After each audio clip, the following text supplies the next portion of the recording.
Blakadikela ndinombuzo mane.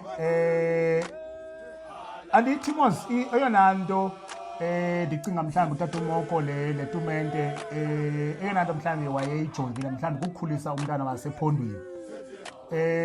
Wena ngokucinga kwakho mhlawumbi ucinga ke ngoku kuba apho ephondweni because ndikuve xa usithi ba kukho ii-clubs zimbini zisuka apha eRhawutini ziza kolo cala.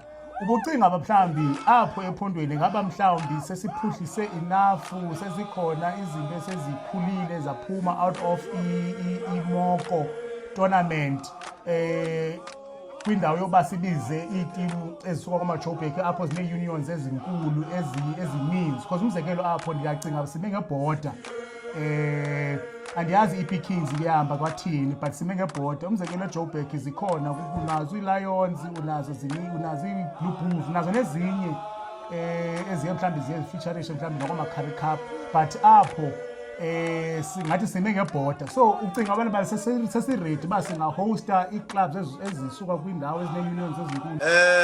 Dlamini kula program katata uMoko leya ngepasika yona into i-event kodwa Okay. utata uMoko kula komiti yakhe yesport